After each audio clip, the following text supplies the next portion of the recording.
This is Michael Cowen, and welcome to Trial Lawyer Nation. You are the leader in the courtroom, and you want the jury to be looking to you for the answers. When you figure out your theory, never deviate. You want the facts to be consistent, complete, and credible. The defense has no problem running out the clock. Delay is the friend of the defense. It's tough to grow a firm by trying to hold on and micromanage. You've got to front load a simple structure for jurors to be able to hold on to. What types of creative things can we do as lawyers, even though we don't have a trial setting? Whatever you've got to do to make it real, you've got to do to make it real. But the person who needs convincing is you. Welcome to the award-winning podcast, Trial Lawyer Nation, your source to win bigger verdicts, get more cases, and manage your law firm.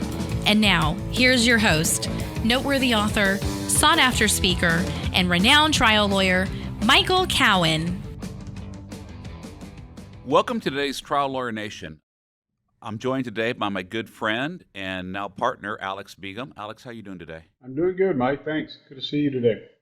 Good to see you. And you got a $2.17 million judgment on a really challenging case. And as soon as I heard about it, because you and I had been talking about it as you were getting ready for trial, and even on the weekend, we had lunch while you were trying the case. And I thought it was a case, given the challenges that you overcame, that would be an interesting one to talk about. Yeah, so absolutely. Thank you for coming on. Before we jump in, I want to thank LawPods. LawPods sponsors this podcast. They make it really easy because all you and I have to do is talk. Rob Ingalls from LawPods does all the rest of the production, editing, cuts up our promotion ads for social media. So if you ever think about doing your own podcast, I really do recommend LawPods. So Alex, you've been on the podcast before, but it's been a few years. So give me a little background for those who don't remember you from years ago. Yeah, so I was born and raised in the same town that you were born and raised in, Brownsville, Texas, tip of Texas.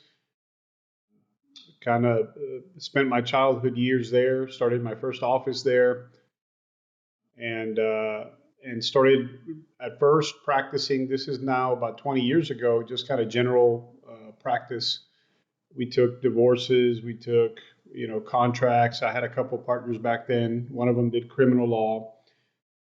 After a couple years, I was hired by some insurance company guys that did the cross-border insurance program back when NAFTA first came around. And I got a lot of experience dealing with the personal injury side and personal injury defense side, doing that work for about 3 years.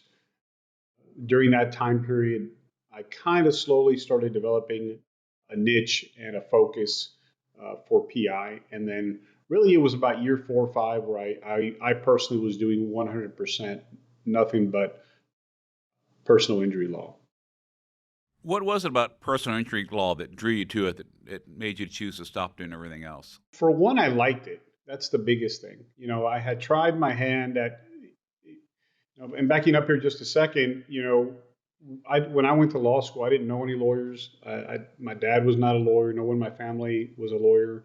In fact, neither of my parents have college degrees. And so I really thought when I was at Trinity University, my major was in finance. And I was so unsure about what I was going to do that when I went to law school, one of the requirements that I had was that I do a JD MBA. So I did my master's in finance, thinking that I was going to use the law degree as kind of a booster to the finance side. It turned out to be the other way around. The finance came in handy when I was doing the law practice, but I had, it's not like something that I knew that I was going to do. And so when I started practicing, I was lucky in this respect, and that is that I partnered up with two other aggressive young guys, and we didn't know better. And so we really dealt with a lot of different types of legal issues. And in the first couple of years of doing that, I got exposed to lots of areas of law. And through that process of elimination and exposure to everything, I think that was a huge advantage for someone like me that didn't know necessarily that they wanted to do law. I really just got attracted to that type of law Obviously, on the financial side, that was also happened to be our most profitable area, but that's truly not why I chose it. It really is just something that I always considered to be challenging and fun.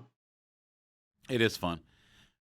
And you are fairly unique. I mean, there's maybe two or three other people in the country like you, but you actually run multiple law firms well, and they're bigger firms for PI firms. And at the same time, you have developed yourself as a trial lawyer and can try a case. And there aren't many people that are running like big, advertising direct to consumer, or handling, some real volume with a number of. I mean, you have enough employees to handle it well. You're not just a mill, but to have that kind of volume and that many employees, but to still try cases and win and do it well. How do you manage to do both? Yeah, obviously it's taken a lot of time and effort to try and get that balance correct. And I don't think I have it perfect even now. I realized a few years ago as we were growing that I needed to do something, right? And I kind of followed in your tracks. We'd been talking about, not to plug anybody, but we've been talking about CRISP and maybe help, from a management perspective, bringing in professional managers, non-lawyer professional managers to help with some of the running of the operations, and talking with you and signing up for CRISP, and also just reading other really inspirational books like Fireproof and some of these other lawyers that really turned the business of law into something that you really don't differentiate between any other type of industry or business. I started that journey about 2-3 years ago. At least the trying to land in that area, right? We already had supervisors and we had management systems, but they really weren't professional managers. There were people that had been with the firm, whether they were paralegals or lawyers, that had put in those kinds of positions. And so I realized a few years ago that I really needed more help in the administration of that law firm. And that journey still continues. I mean, we're still nowhere near where we want to be. But I think that for many years, trying to do it all took a huge toll on the time that I was able to spend with my family, with my kids. And if I had to do it over again, I would have implemented these kinds of systems and these kinds of management ideas, years ago, because I think we would have also been in a whole different stratosphere by now had we had those professional managers years ago. Yeah, it's interesting. When we met, I think it's been 20 plus years that we've known each other and worked with each other. I felt like I was probably a lot further ahead on the trial lawyer part. And frankly, you were already, even though you were younger than me, you were a lot further ahead on the business part. You started running a good business way before I even thought to try to run a good business. And then over the years, I've watched you develop where you've become a damn good trial lawyer, and I've become, less incompetent at running a business. The world has a way of balancing things out, It really does. But it's been as your friend, it's been a real joy to watch your development. I want to talk about some of the trial stuff, and then I want to swing back to the business stuff. Then I want to go to the case. So, on the trial stuff, what have you done over the years to develop yourself as a trial lawyer? If I had to say the most important thing is not being afraid to go and try a case, not being afraid to go and lose a case. You learn more from your losses than you do from your wins. I know. I'm tired of learning. That's right. I think that the way I'll never be able to put this into words. Only trial lawyers know what I'm talking about, or people that have been in trial multiple times. But after you've been in trial enough times, the way that you prepare for a case, the words you choose in your pleadings, the motions that you file, the way that you take depositions, why it is important to object during trial depositions in a proper way. Why do you take a trial depo versus a discovery depo? Why you designate certain types of witnesses during discovery? And I can go on and on and on, but you just don't get it. It doesn't matter how many times you sit down and try and tell someone this is our process. this is why I think you should do it, or this is why we want it done this way. You'll never get it until you're in there and you start seeing it come together in that beautiful thing that we call a trial. Absolutely. And so that's one is just getting in there and trying as many cases as you can, which I did when I was really young. I had some great mentors, and I had an opportunity. There was a lawyer that had been around for a very long time in the Valley, and he was kind of winding down his practice, and he gave me a ton of files. I mean, like 200-300 files that he had in his office, and said, "Hey, all of these either need to be litigated or filed, and take whatever you want." And that gave me a ton of work and a ton of experience really early on. And then I had the opportunity to go to the Jerry Spence Trial Lawyers College. And then even today, I mean, if you look at my desk, I probably have three or four books on my desk at any one time that I'm reading about how to improve trial skills. I literally have Lisa Blue's book right here in front of me. You saw it was traveling with me before this trial. I was just rereading it again. And so, just knowing that learning never stops. And the day that you stop learning or trying to improve yourself is the day you're going to start losing in trial. Absolutely. And I think you're absolutely right, though. There's nothing, we need to read the books. You need to go to the classes, but nothing substitutes just getting in there and doing it. And you're going to get your nose bloodied, and then you're going to clean yourself up and go back in again. And that's the only way to master it. Yeah. And I can't tell you how many folks say, well, what's the one book that I need to be a good trial lawyer? And the thing is that at least what feels good to me, or what's worked for me, is I take nuggets from everybody, but I'll never. I've tried to be someone else in trial, and it's never worked out. Okay, I will never be Jerry Spence. I just won't, no matter how hard I try. Okay, I don't have the personality of a Mark Lanier. Okay, I wish I did. I wish I had that preacher. I wish I could quote gospel. That's just not my personality. And so you get these beautiful nuggets from what other people do, and then you make them yourself. You make them unique to you, and you use them offensively in the best way that you know how to use them. But it has to be natural to you, because if you're trying to do something that's unnatural, the jury's going to look at it like it's theatrical or it's uncomfortable. Because if it's uncomfortable for you, it's magnifying that 10 times to your audience. Absolutely. Well, I want to kind of turn to the business side. So for, a lot of our listeners are running their own firms. We all have, room to improve on the business side. But people, I just came back from a conference in Charlotte, and a lot of people were coming up telling me like their favorite parts of the podcast are, the trial stuff's neat, but learning how to run a business better and a firm better really interests them. So what are some things you'd advise people if they want to start the process of going from a law firm that's kind of the traditional kind of run as a law firm, don't think a lot about business, to creating a sustainable business? Yeah. So, I mean, that's a mouthful. For one, if you do not understand financials, then and you don't have the ability to go out and hire someone that does in your office, that's key. Fortunately for me, I've always understood the financials, and I've been driven by financials. And so for me, business plan, projections, budgeting, establishing financial patterns for me from the very beginning was critical. I will tell you that most lawyers that I know do not have those financial skills. And so you need to either get familiar with those get some type of basic financial acumen so that you can understand financial patterns, you understand how to use debt effectively, you understand how to budget, because there is predictability in our industry, in our business, if you know what to look for.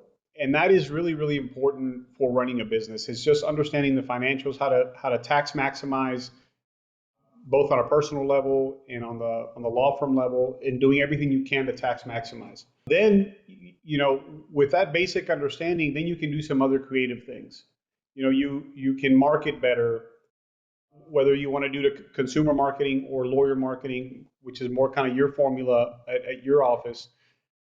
They both have their challenges, and you're competing with very, very sophisticated, well-funded people, not just in our world today, not just in your own city, but in your own state, and in some cases nationally. Like in your case, you're competing nationally with some of the greatest lawyers that do auto trucking litigation in the country, and so you have to have an understanding of what it's going to take to break through, to make that connection with either the consumer or with your base. And obviously, there's a lot of strategy. There's a lot of different routes you can take, and that's a whole art form, as you know, in itself. Now, there are some basic principles that I think everybody should follow, to that end.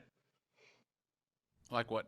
Well, if you're doing consumer marketing, as an example, one of the most important things that every study will tell you is that top mind awareness is probably the most important attribute when you're talking about promoting a consumer brand. It doesn't matter whether it's a law firm or a soda.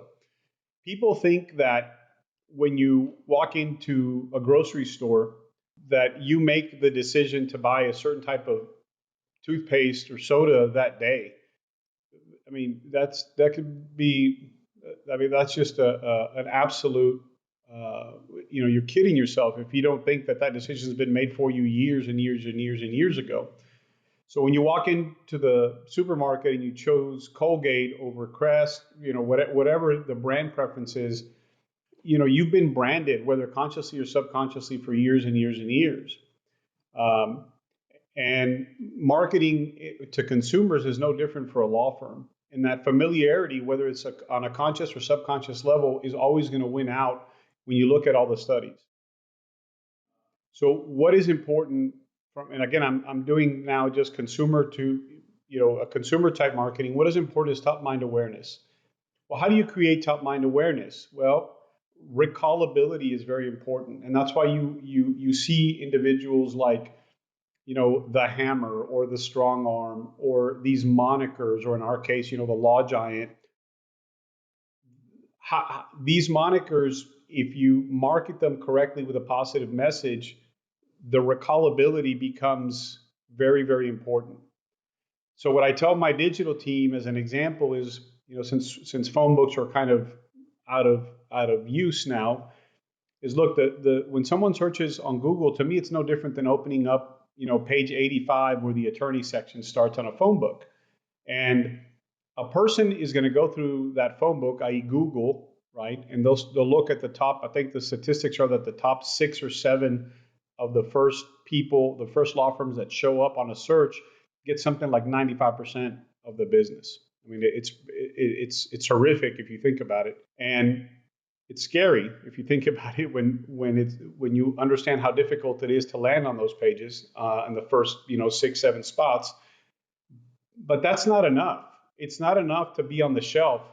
Going back to the supermarket example, because if someone walks in to a grocery store and they see a Colgate and they see a brand that they've never heard of, consciously, subconsciously, they're just never going to choose that brand unless it's different. Now, there's exceptions in the consumer market, which is price exceptions. But in our industry, where we're not charging a price per se, that distinction falls away. And so people are looking for familiarity. They're looking for brand awareness. And they're going to make a decision on the law firms they see based on that, on recall, familiarity, and positive association. So if they see 6-7 law firms and they recognize 2 or 3 of them, those are going to be their final choices. Now, yeah. Go ahead. Go ahead. No, I was just saying, one interesting thing I've noticed, I've seen a few law firms try to compete on price, like advertising a lower percentage fee, and I've never seen them last. Yeah. I almost think the consumer thinks you don't want the cheap lawyer in your personal injury case. You want the best lawyer in your personal injury case. That's right. Because people are not price sensitive in our industry, because they don't have to come with a checkbook, then they want the best. And in most consumers' minds, the best means it's more expensive. And so there is room for those. Not to say that there isn't a small percentage of consumers that you will convince with a small price or with a better price. But all the studies that I've seen show that price is not the driving consideration, at least in the PI segment, because we've looked at all those options. We say, well, what if we just advertise 29% on a pre-lit, and you can play all kinds of games, right? If you file it or it goes to trial, those rates can go up. But the fact is that every study that we've seen where they've tried that, you just don't get that much upside for it. And in fact, because of the lower fee, you may actually not have the same amount of revenue or the same amount of profitability that you would have had you just used that money and advertised with a regular fee and came up with a different message. I want to go on now to the trial, because that's what we said we were going to talk about. Although Sure. All this other stuff is really interesting to me too. I've learned so much from you. So let's get a little background. Tell us a little bit about the case. Yeah. So by the time we went to trial, the name of the case was the Michelle Gibbons case. That was the name of my client. Is the name of my client. It was about 4 years from the date of the crash. And the crash is pretty, the crash itself is pretty simple. It was a commercial vehicle. It was a pickup truck. It was a Dodge 350, and it was owned by a construction company. One of the workers, it's a small, medium-sized construction company, I think 50 total employees or something like that. And it was a 3-vehicle crash. So the primary defendant, the driver of the pickup truck, crashes into a Mercedes SUV, and then that Mercedes SUV crashes in to my client's Honda, and it was like a 20-year-old vehicle. And there was a lot of pictures taken at the scene. The police showed up. They actually didn't even take an actual crash report. They just did kind of an incident report. And at the scene, you could not see any damage to my client's vehicle. Zero. Yeah, not even, a tiny little scratch. And the front of the middle vehicle had almost zero damage. Now, the damage done from the first impact to the middle car was significant. That was a significant crash. Yeah, it would have been an easier case if you had that client. It would have been a much easier case. And then the other difficult parts about the case are that she went to the hospital 2 days later. So she didn't go the day of. She didn't report any pain the day of. Then there was an allegation of a ghost driver on that day that allegedly kind of cut off the defendant driver, causing him to make kind of an evasive maneuver that then caused him to crash into the car in the middle. And he actually gave that version to the people involved in the crash and then to the police officer, although in varying, he kind of had different versions as the case progressed. He changed it up a little bit. But that was the difficult part, is that there was no injury, at least for Ms. Gibbons at the scene. She didn't go to the hospital. So she goes to the hospital 2 days later, and then she doesn't go back to treatment for 4 months, almost 4 months. It was like 130 days. Zero treatment, no doctor, no nothing. And then goes to see like a family doctor, and then starts the therapy and the pain management and the injections. And so those were some significant issues that we had to overcome. So yeah. That's it. Well, then and I really truly believe that she was injured in this crash, and she goes and gets about $220,000 plus of medical care, mostly pain management, with one or two particular providers, Tri-City here in San Antonio, and then consultants in pain medicine afterwards. And of course, in Texas, they get to hire now coder billers, and they get to say that the rate, the medical expenses were too high, and the jury gets to hear some of that testimony. And so those were some pretty significant issues, that we were dealing with. Each year, the law firm of Cowen Rodriguez Peacock pays millions of dollars in co-counsel fees to attorneys nationwide on trucking and commercial vehicle cases. If you have an injury case involving death or catastrophic injuries and would like to partner with our firm, please contact us by calling 210-941-1301 to discuss the case in detail and see where we can add value in a partnership. And now, back to the show. I want to take these one by one. So let's start with, I saw the photos. I couldn't tell the vehicle had been in a wreck between you and me when you showed me the photos. Yeah. How did you overcome, how could someone get this hurt where the car looks fine, they look fine right afterwards, yet 4 years later they're in intense pain? Yeah. So there's a book, and I think it was a book that you may have recommended that I read years ago. It was Gary Johnson, Winning the Impossible Case. I think it was the name of his book. But he talks about a technique in there called Judo Law. And it's in its basic form, what he says is, and this is an exercise that I do, me and my team do it on every trial. And when I'm giving associates advice on what they should start with, I always tell them start with this. Put your worst points of the case on a board. And I don't care how long it takes you. I don't care if it takes you a day or 10 days, but you better find a way to frame that weakness into your strength. And if you cannot do that effectively, then you need to find another person to try that lawsuit, or you need to settle that lawsuit. And that's what we did. And so when I saw the quote, unquote, gap in treatment, I talked to the client, I read her deposition, and I said, this is a very stoic woman. And she's someone that was a mom of 3 children, single mom, African American, low wage earner, worked hard her whole life, busted her butt her whole life.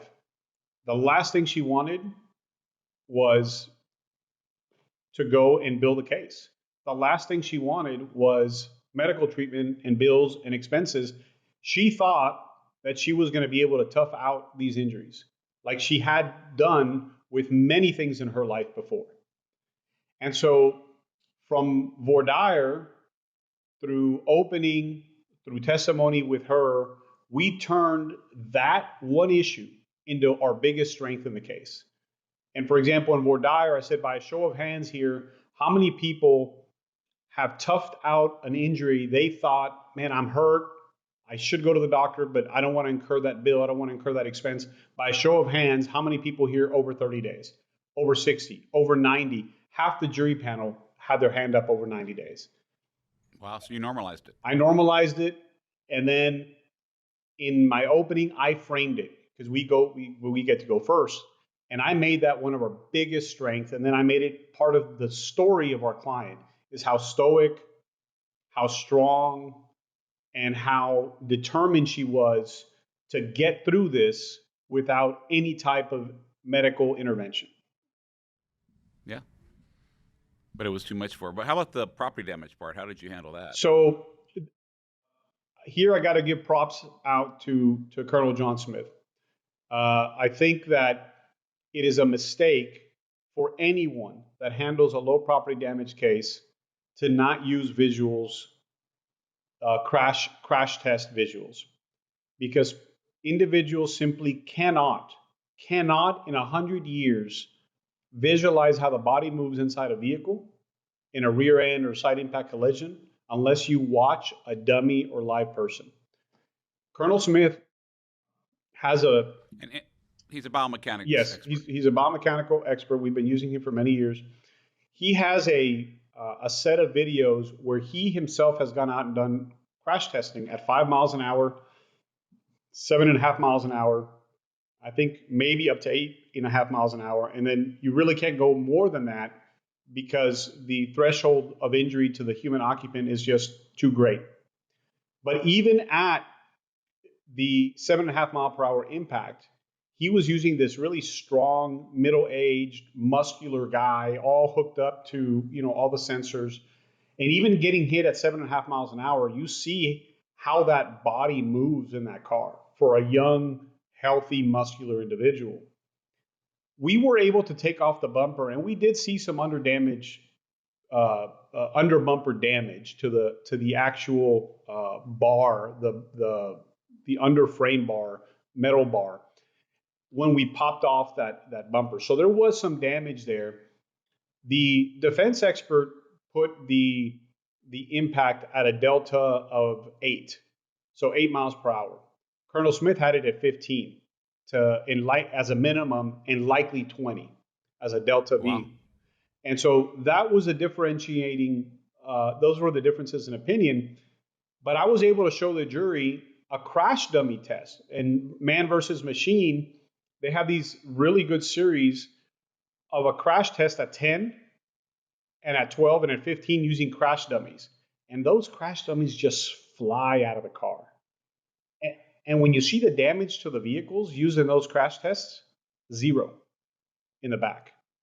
And so if you show them those videos, it doesn't matter what the defense lawyer says at that time, or the defense expert says, because the defense expert's just talking calculation and math, and they're saying, well, based on studies that I've seen, the population at these speeds usually don't report any type of injury.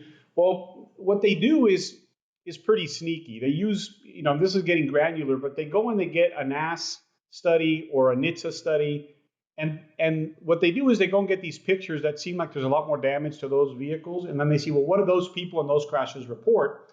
Well, the problem is that NHTSA and NAS only go for the day of injury, and they go and get the hospital records for the day of injury. And then they say, they didn't report cervical or lumbar pain, therefore no one could ever have a lumbar or cervical injury in these kinds of crashes. And it's really deceptive and nasty, and it's unfortunate that our court system even allows that kind of testimony to come in, but they do. And so the inverse to doing that to them is to go out and get a bunch of NAS photos and NHTSA photos that show no damage to the and then show the jury that in some of those instances people died, or had like massive fractures or loss of limb, and you can find them and say, well, if you're going to accept that junk science, let's also look at these. But we're telling you, don't even do that. Just look at the videos at the actual speeds of the collision that this car was involved in, right? And that won the day, because one of the questions I asked and put to the jury at closing is, why wouldn't this expert show you a video of an impact speed at 8 miles per hour as he was alleging this crash occurred at? Why? The reason is because it's going to show that someone can get injured. And that's why he didn't show it to you. And that was like game over, right? I mean, at that point. So if you get anything else out of this video is, if you're going to try a low impact case, you better have those videos that show, and you better have an expert that can that can prove up those videos and show the jury that they can visualize how that body and how that dummy moves inside the car. But that means you got to spend some money on a case that has, a big gap in the medical treatment, low property damage. I mean, how much did you spend on this case? We're into it for about right under $200,000. Wow. Those are some, I just say guts. I might normally use a different body part if we weren't. So, Mike, you've known me a long time, and I know that this was a question you've always asked me. You're like, why are you hauling, 3-4 doctors into the courtroom on this case, on this type of case? You were asking me that question 10, 15 years ago, and I said, I was. Yeah, I said, I don't care about this case. And don't get me wrong, I care about this case, but I care about the 100 behind it. I care about the same adjuster on this case that I'm going to face on the next 100 files, or the adjuster in his little microcosm of an office that handles, cases for a particular region. And if they know that they have real exposure on these kinds of cases with a particular law firm, I'd like to think in my mind that it makes a difference. Today I can't tell you whether I'm right 100% of the time, whether that really did make a difference. I have to believe it makes a difference. I have to believe that at least for the defense lawyer who you've gone and mopped the floor with 3, 4, 5 different times on these exact kind of cases, he's begging and pleading for more money from that adjuster. So it's making a difference either on the lawyer's side or the adjuster side. I agree. I totally agree. If you're gonna try a case, then it's about more than just that one case, and so you have to spend in a way that may not be rational if that was the only case you ever had. That's right, and I do it on every case, by the way. It doesn't matter. I think we talked in our last podcast. I had another case with 3,000 in meds. And I brought in a radiologist and and a biomechanical, and we got like a $300,000 award with 3,000 in meds. I think that one was one hospital visit and one MRI and 2 chiro visits. So. But you do this to them enough times, and they know who they can pick on and who they can't pick on. So how did you prove the harms and losses that your client suffered? I mean, she sounds like a fairly stoic person. Yes. So one, she had extensive medical treatment, and we took the deposition of Dr. Yuri Sless, who at the time of his deposition she had only seen one time. And he gave us a low back surgery recommendation for right under $90,000. So that was one way. And then I also proved it up through Dr. Bengali with Tri-City. And he talked about, He's a pain management doctor? Yeah, pain management doctor. And he talked about all the treatment that he had reviewed, everything she had gone through, the fact that it's probably permanent and life-altering. And you and I have talked about this, and this is a secret that I think a lot of defense lawyers don't understand, adjusters don't understand, but plaintiffs can use this as a sword very effectively. She had 3 different radiofrequency ablations, the burning of the nerves. In my case, Tri-City's charges were $19,000 per procedure. Consultants in pains were only $15,000 per procedure. So we argued to the jury with a life expectancy chart, that she had 25 years left. She's going to need one about every 8 months. Give her the one at the reduced price of $15,000. Don't give her the one at the $19,000 price. So the jury gave her every bit of that. 30, I think it was 36, 8 months divided by 25. Whatever that, it was like 36 times $15,000, plus the surgery, plus other future expenses. But if your client has that radiofrequency ablation, it's so easy to go, and life care planners even miss this, Mike. You know that. Absolutely. The best way to get that is from the pain doctor. And if your client got the radiofrequency ablation and you want to make that argument that she's going to need it for the rest of her life, you better make sure she's had one every year leading up to trial. And Miss Gibbons did. She in fact had one 3 weeks before the trial. Yeah, that's so important. I don't know how many times, and my lawyers are now pretty educated, but it happens again and again. We get new lawyers. Someone wants to send out a demand. Luckily, we have our evaluation committee, and they're like, well, the client got better after the shot, so the case isn't worth that much. I'm like, no. Yeah. The client got a radiofrequency ablation because they burned the nerve. That nerve's going to grow back. That pain's going to come back. And so you demand it out, and the defense never believes it. You demand it out as, with a life care plan or with an estimate from the doctor about what it's going to cost. And then lo and behold, on 98% of the cases, within a year that pain's back, then the client gets another one. Yeah. And then the pain goes away again. And then, jurors understand, like, not only do you need to get these treatments, but then for life, you're wondering, like, when is it going to come back? How much can I bear? I really don't want to have this done to me again. But, if I pick up my kid, is it going to hurt so bad I got to go get my nerve burned again? If getting out of the car, am I going to twist wrong and now I'm going to go get my nerve burned again?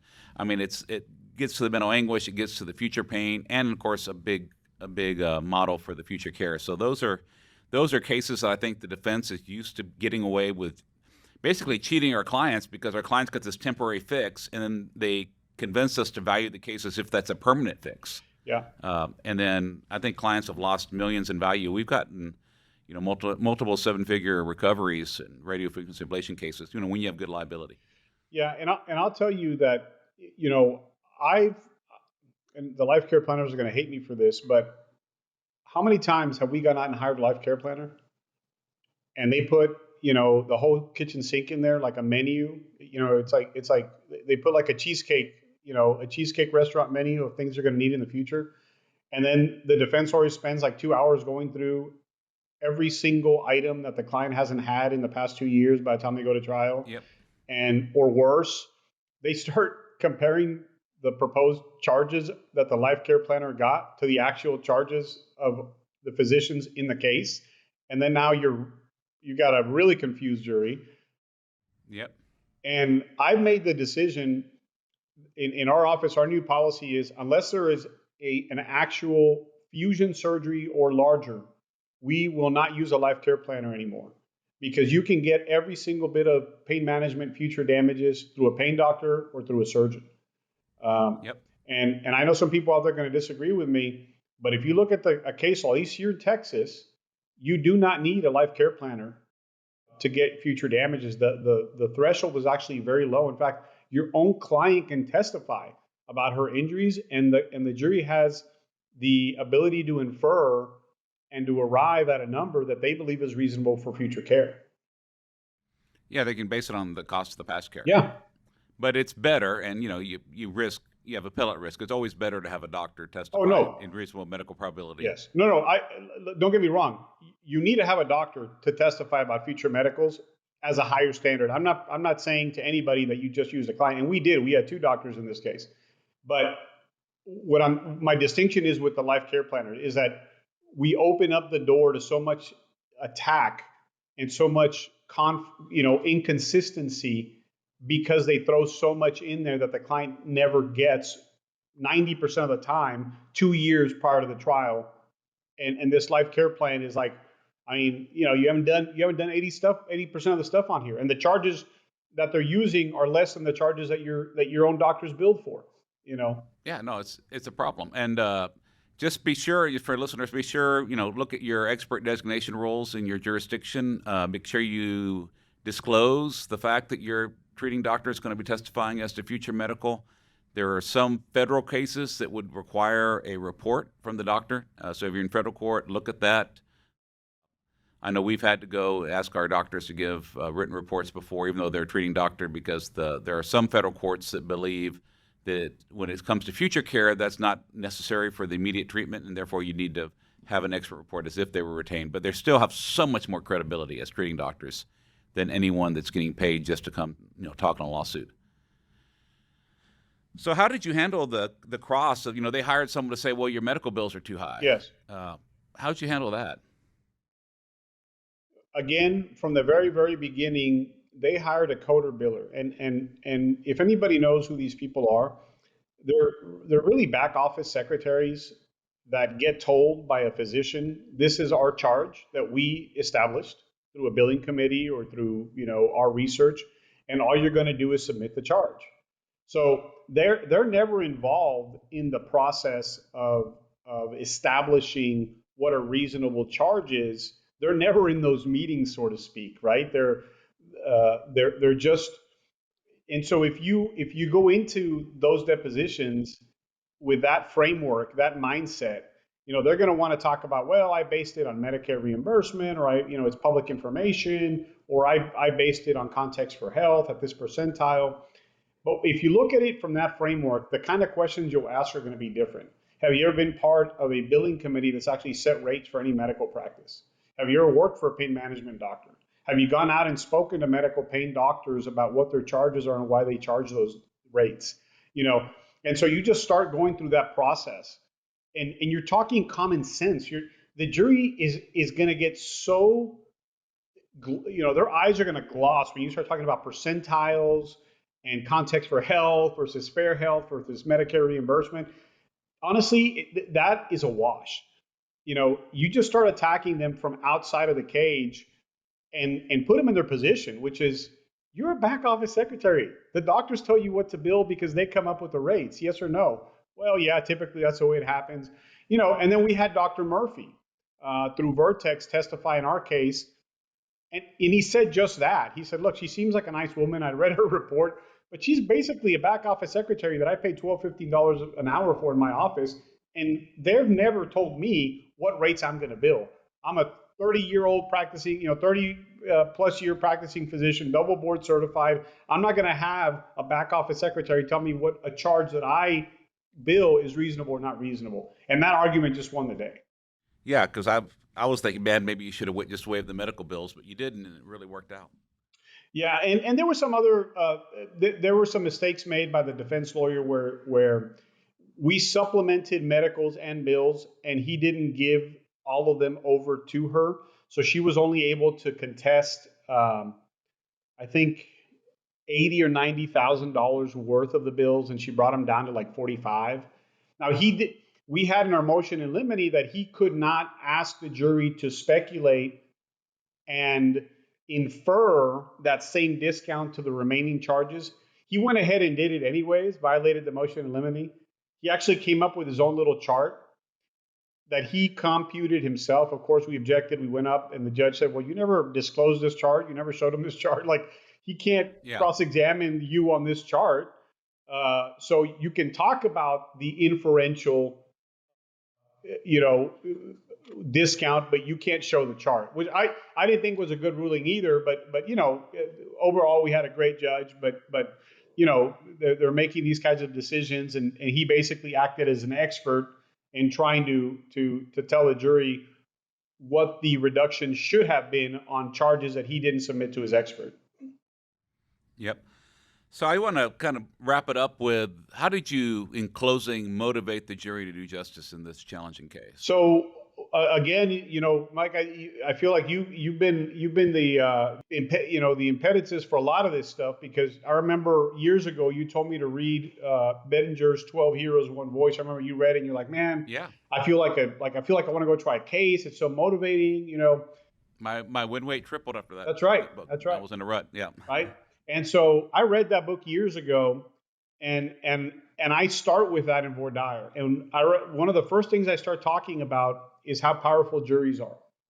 And I always show two pictures. I show a picture of the Ford Pinto, and then I just throw it out there and I say, what is this?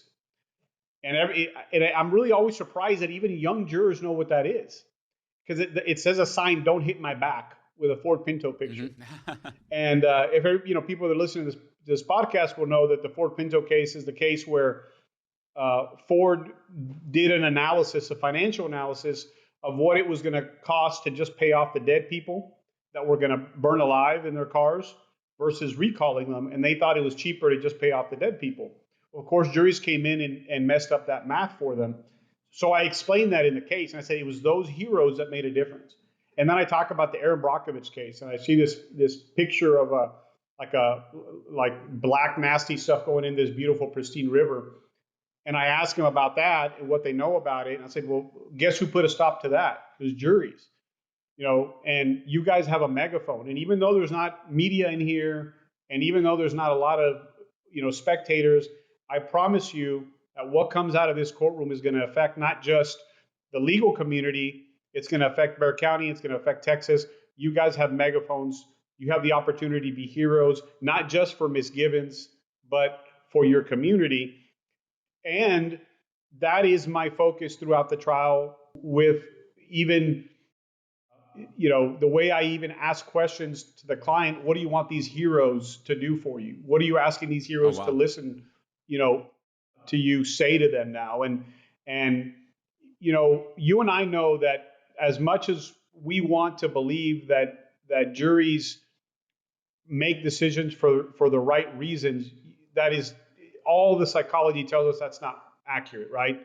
They're only going to make a decision if they feel that they're making it for themselves. Yep. And so to the extent jurors want, fame, or, they feel like they're going to be interviewed, or they're going to be somehow put on a pedestal because of this really important decision where they awarded a bunch of money, right? Or second, they're going to be, if you believe in reptile, is they feel like their decision is going to make them safer. It's going to make them live in a safer community where their children, their offspring are going to be protected. They themselves are going to be protected. And every single closing I end with, and just remember, folks, if they can do this to her, they can do it to anybody. And that's how I ended this closing. And that's just very reptilian, And obviously, there's a lot of hero talk. And, I tell them, we talked in voir dire about how juries have been heroes. We talked during the testimony about what Miss Gibbons wants from her heroes. So that theme of them being heroic and doing something heroic, and heroes have a tough time arriving at that conclusion. They always do. The other thing I empower them with, and I learned this from Tom Crosley in his last close, and I thought it was brilliant, is he basically instructs the jury and say, look, and I use the word heroes. I said, there's going to be probably the majority of you are going to be 10, 11 heroes that are going to be wanting to do the right thing. There may be a couple, one or two folks on your panel that are not going to want to do the right thing for Ms. Givens. And it's okay for them to have an opinion, but if 10 of you have already decided on a particular question, move on. There is nothing in the rules, in the jury charge or in the jury instruction to say you have to continue to dialogue with people that don't want to be heroic for her. The 10. Yeah, because Texas only requires 10 out of 12. Right. And so I empower them with that. And I say, look, if you've got 10 heroes, 10 heroic members that have already decided that question, move on,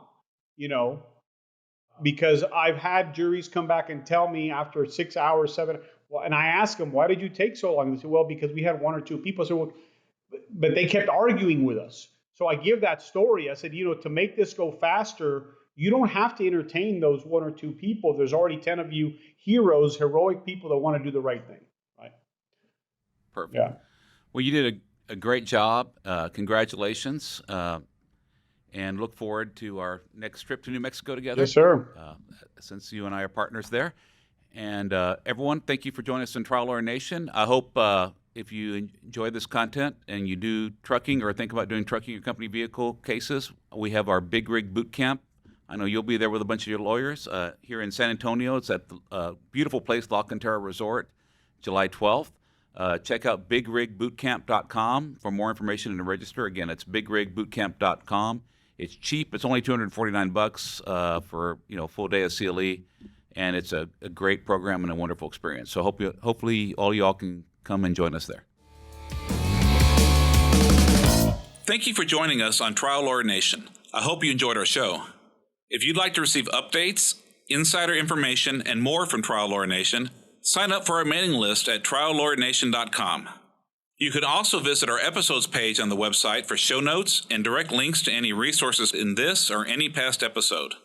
To help more attorneys find our podcast, please like, share, and subscribe to our podcast on any of our social media outlets. If you'd like access to exclusive, plaintiff lawyer-only content and live monthly discussions with me, send a request to join the Trial Lawyer Nation Insider Circle Facebook group. Thanks again for tuning in. I look forward to having you with us next time on Trial Lawyer Nation. Each year, the law firm of Cowen Rodriguez Peacock pays millions of dollars in co-counsel fees to attorneys nationwide on trucking and commercial vehicle cases. If you have an injury case involving death or catastrophic injuries and would like to partner with our firm, please contact us by calling 210-941-1301 to discuss the case in detail and see where we can add value in a partnership. This podcast has been hosted by Michael Cowen and is not intended to, nor does it create the attorney-client privilege between our host, guest, and any listener for any reason. Content from the podcast is not to be interpreted as legal advice. All thoughts and opinions expressed herein are only those from which they came.